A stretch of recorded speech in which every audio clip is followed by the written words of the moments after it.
ma copine m'a dit, je veux mettre nos fiançailles en pause, j'ai besoin de réfléchir pour savoir si tu es le bon. Je lui ai répondu, prends tout ton temps. Quand elle est rentrée à l'appartement ce soir-là, le placard était vide. Mais ce n'était pas le sien. C'était le mien. Je m'appelle Thibaut, j'ai 32 ans et durant les 3 dernières années, j'étais convaincu que ma vie avait enfin pris forme. Mon atelier de ferronnerie d'art dans le quartier de la Croix-Rousse à Lyon, et Léonie. Nous nous sommes rencontrés lors d'une exposition de design d'intérieur à la halle Tony Garnier. Elle travaillait comme coordinatrice d'événements pour une agence de communication à Lyon. Elle est venue à mon stand pour se renseigner sur des rampes d'escalier pour un projet d'hôtel-boutique dans le Vieux-Lyon. Je m'en souviens parfaitement. Elle portait une robe couleur terre cuite, les cheveux relevés avec un crayon et tenait un carnet où elle notait tout d'une écriture minuscule. Elle m'a plu dès le premier instant. Elle était directe, curieuse, elle riait fort. Le genre de femme qui vous regarde droit dans les yeux quand elle parle et ne détourne pas le regard. Nous avons commencé à sortir ensemble. Au début, c'était compliqué car elle voyageait beaucoup pour son travail, des événements à Dijon, Annecy, parfois même jusqu'à Paris, mais nous nous arrangions. Au bout de 8 mois, elle passait déjà 3 ou 4 nuits par semaine chez moi. Après 1 an et demi, je lui ai demandé d'emménager avec moi. À nos 2 ans, un dimanche après-midi sous les arcades de la place des Terreaux, avec une bague que j'avais fait réaliser par un ami artisan de la région, je lui ai demandé de m'épouser. Elle a dit oui en pleurant, les mains tremblantes, tandis qu'un groupe de personnes à la terrasse voisine applaudissait. Le mariage était prévu pour novembre. Nous avions réservé une belle salle dans un domaine du Beaujolais, un endroit magnifique entouré de vignobles avec un kiosque en pierre où se déroulerait la cérémonie civile. Léonie était très excitée par les préparatifs. Elle avait un tableau sur Pinterest avec plus de 400 épingles. Elle m'envoyait des photos de centres de table, de menus, de combinaisons de couleurs. Je la voyais heureuse et je pensais, voilà ce que l'on ressent quand les choses vont bien. Jusqu'à ce qu'elle cesse d'aller bien. Ce fut progressif, comme presque toujours. J'ai d'abord remarqué que Léonie ne laissait plus son portable sur la table pendant nos dîners. Elle l'emportait aux toilettes, dans le patio, même lorsqu'elle allait chercher un verre d'eau à la cuisine. Puis, elle a commencé à rentrer tard du travail plus fréquemment. Le client avait changé la date de l'installation, la réunion avec le fournisseur audio s'était prolongée. J'ai dû rester superviser le démontage. J'hochais la tête. Je ne suis pas jaloux de nature. J'ai grandi en voyant mon père faire confiance à ma mère sans poser de questions et j'ai toujours pensé que c'était la bonne chose à faire. Mais quelque chose était différent. Ce n'était pas seulement qu'elle rentrait tard, c'était la manière dont elle rentrait, distraite, absente, avec un sourire étrange, comme celui de quelqu'un qui vient de clore une conversation qu'il ne veut pas partager. Un jeudi de mars, Léonie devait se rendre à un événement de réseautage de son agence dans un restaurant du centre de Lyon. Elle m'a dit qu'elle serait de retour vers 22h. À 23h30, je lui ai envoyé un message. Tout va bien, m'a-t-elle répondu par un simple oui, je pars bientôt, désolé. Elle est arrivée après minuit. Elle sentait un parfum différent. Pas le sien, quelque chose de plus doux, de plus entêtant. Je n'ai rien dit. 2 semaines plus tard, le moment qui a tout changé est arrivé. Léonie est partie tôt au travail. Un vendredi. Elle avait une réunion avec un nouveau client qui organisait un congrès médical. Elle est partie si vite qu'elle a laissé son ordinateur portable ouvert sur la table de la salle à manger, encore branché au chargeur. Je déjeunais d'un reste de quiche que j'avais réchauffé de la veille quand l'écran s'est allumé avec une notification. C'était un message WhatsApp. Le nom affiché était Damien, Congrès Santé. L'aperçu montrait 3 lignes qui ont fait s'effondrer le sol sous mes pieds. La soirée d'hier était tout ce dont j'avais besoin. Merci de m'écouter comme personne d'autre ne le fait. Je suis resté figé, la fourchette à mi-chemin de ma bouche. J'ai senti le goût du fromage me brûler la langue, mais je n'ai pas bougé. J'ai reposé ma fourchette dans l'assiette, je me suis essuyé les mains et j'ai ouvert l'ordinateur. 3 mois de conversation. Damien était un cadre d'une entreprise pharmaceutique que Léonie avait rencontré en organisant un congrès médical à Vienne. Ils avaient commencé par parler de travail, puis de leur goût, de leurs rêves, de leurs frustrations, et à un certain moment en février, la conversation avait franchi les limites d'une relation professionnelle. Avec toi, je peux être la version de moi que je cache. Thibaut est gentil, mais il ne me voit pas. Toi, tu me vois. Parfois, je me demande ce qui se serait passé si je t'avais rencontré avant. Je suis en train de développer des sentiments pour toi et je ne sais pas quoi faire. Les dates des messages coïncidaient avec les soirs où Léonie m'avait dit qu'elle était en réunion tardive, en dîner avec des clients ou qu'elle prenait un café avec son amie Pauline. Il y avait des mentions de rencontres. Un café qui s'était transformé en dîner. Un dîner qui s'était terminé dans un bar à vin du quartier des artistes tard le soir. Les messages de la veille, un jeudi, montraient qu'ils s'étaient vus pendant que je la croyais à son événement de réseautage. J'ai tout lu, chaque message, chaque emoji, chaque bonne nuit qu'elle lui envoyait après m'avoir embrassé et s'être couché à mes côtés. J'ai refermé l'ordinateur, je me suis assis sur le canapé du salon et j'ai fixé le plafond pendant un temps indéterminé, peut-être 20 minutes, peut-être 1 heure. L'atelier pouvait attendre, tout pouvait attendre. La seule chose qui ne pouvait pas attendre, c'était ce que j'allais faire de tout ça. Je n'ai pas appelé Léonie. À la place, j'ai fait des captures d'écran avec mon téléphone. J'ai photographié l'écran de l'ordinateur comme si je documentais une pièce pour un client. Méthodique, froid.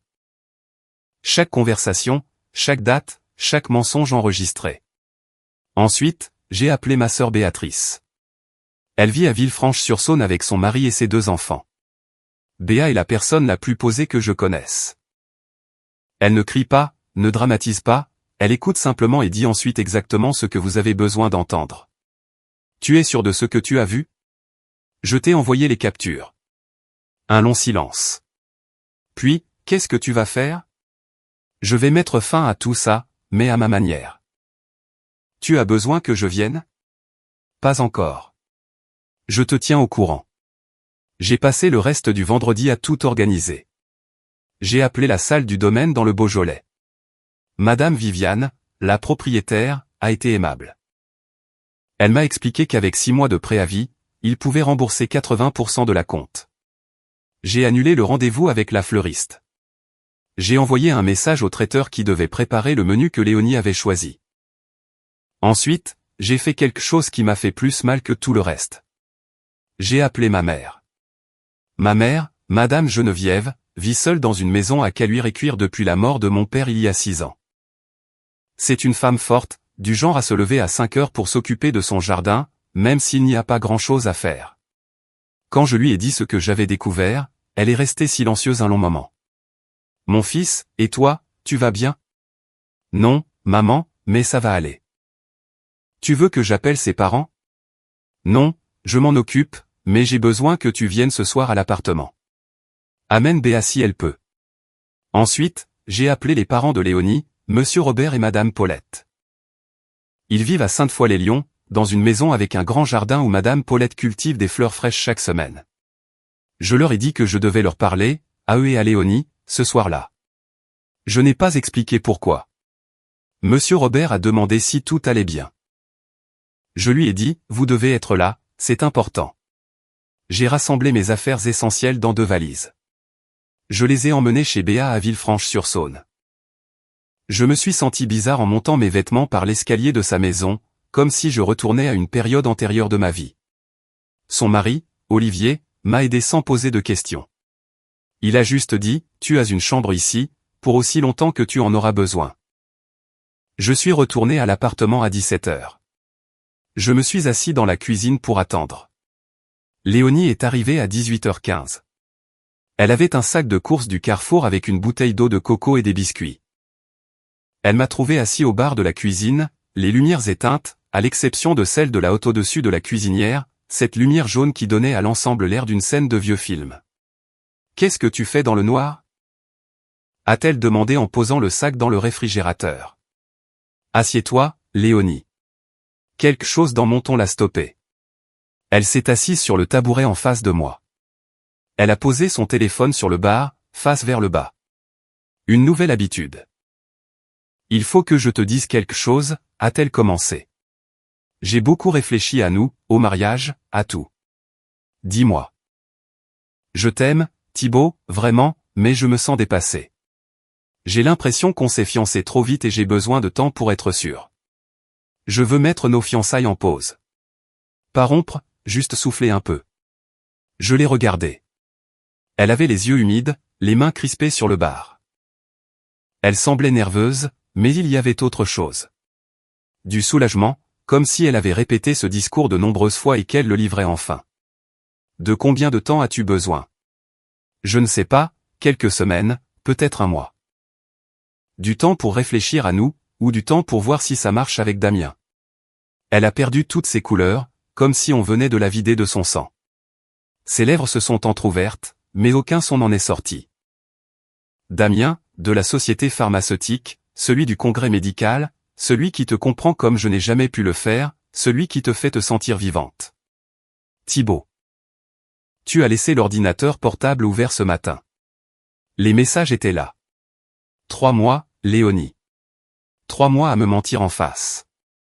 Elle s'est levée du tabouret, a commencé à faire les 100 pas dans la cuisine comme un animal en cage.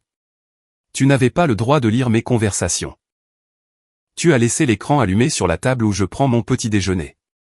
Mais nous n'allons pas débattre de la vie privée quand le problème, c'est que tu entretenais une relation émotionnelle inappropriée avec un autre homme depuis 3 mois pendant que j'organisais notre avenir. Ce n'est pas ce que tu crois. C'est ce que tu te dis pour dormir tranquille. Tu lui avais confié des sentiments profonds. Tu lui avais dit que je ne te voyais pas. C'est une trahison de confiance profonde.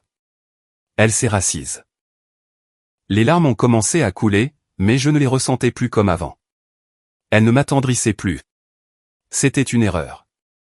Je me sentais seul. Tu étais tout le temps plongé dans ton atelier.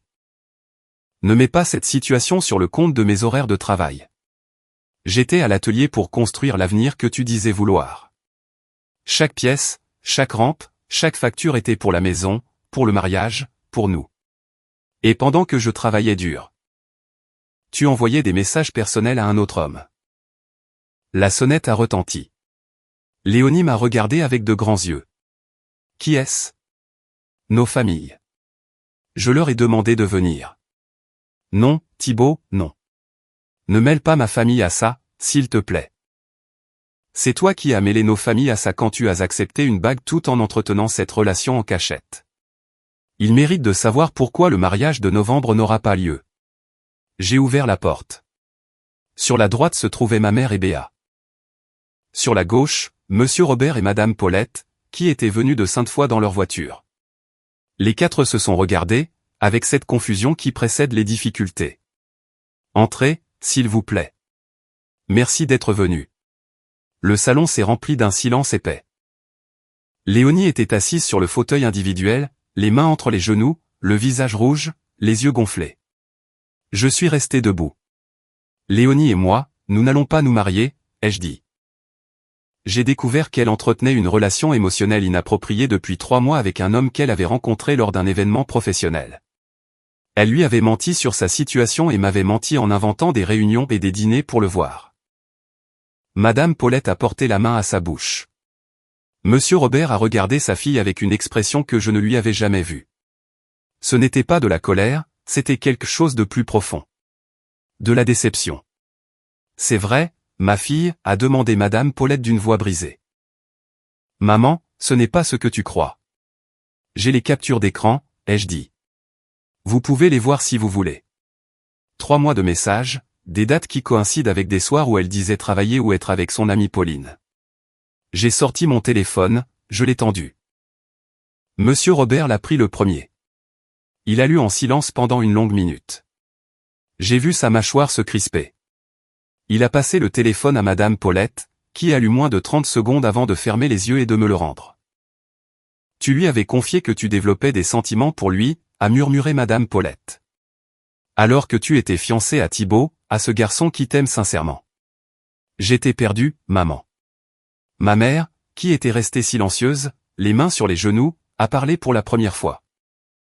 Être perdu, c'est ne pas savoir quel plat commander. Toi, ce que tu as fait, c'est un choix, et tu as mal choisi. Béa a posé sa main sur mon épaule, sans rien dire. Ce n'était pas nécessaire.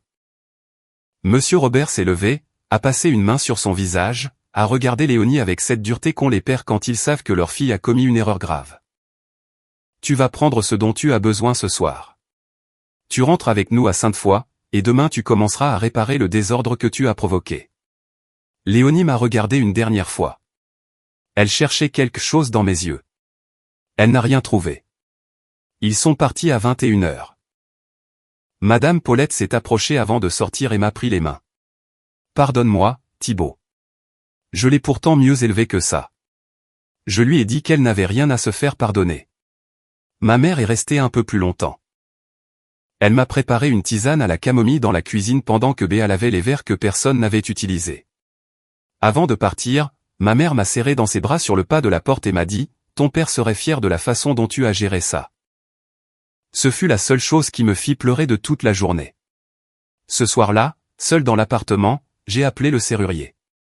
À 23h, j'avais une nouvelle serrure. Les jours suivants furent mécaniques. J'ai annulé ce qui restait du mariage. J'ai parlé avec le propriétaire de l'appartement, un monsieur du quartier de la Croix-Rousse qui louait plusieurs biens et qui fut étonnamment compréhensif quand je lui ai expliqué la situation. Il m'a laissé rompre le contrat avec 1 mois de pénalité. Pauline, la véritable amie de Léonie, m'a appelé le mardi. Thibaut, je veux que tu saches que je n'étais au courant de rien. Léonie s'est servie de moi comme alibi et ça me met en colère. Si j'avais su, je te l'aurais dit. Je te crois, Pauline. Ce n'est pas ta faute. Tu vas bien? Je fonctionne. Ce qui n'est pas la même chose, mais pour l'instant, ça suffit. Léonie a tenté de me contacter plusieurs fois cette première semaine.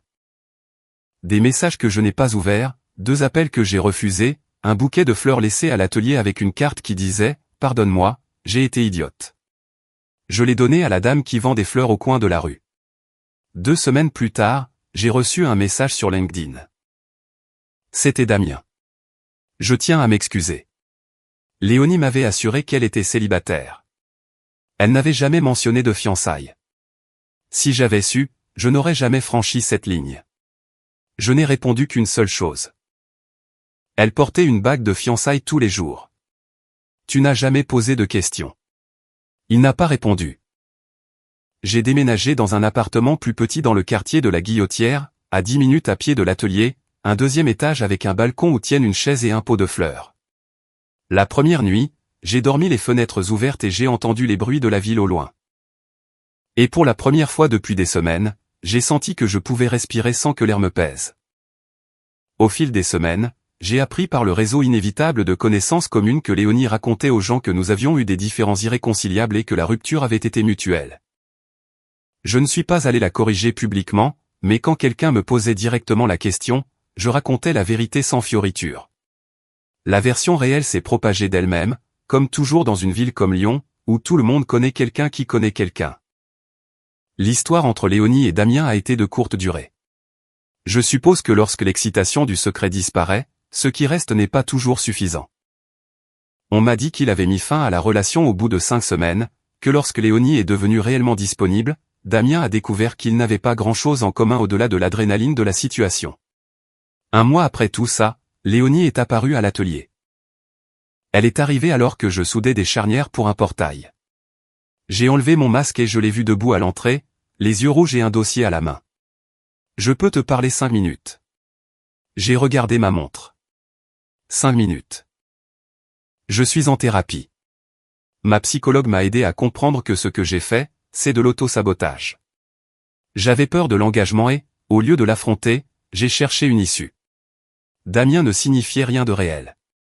Je veux que tu me donnes une chance de tout expliquer. Je n'ai pas besoin de tes explications, Léonie. J'avais besoin de ta loyauté, et ça, tu ne peux pas me la donner rétroactivement. Tu ne ressens plus rien pour moi.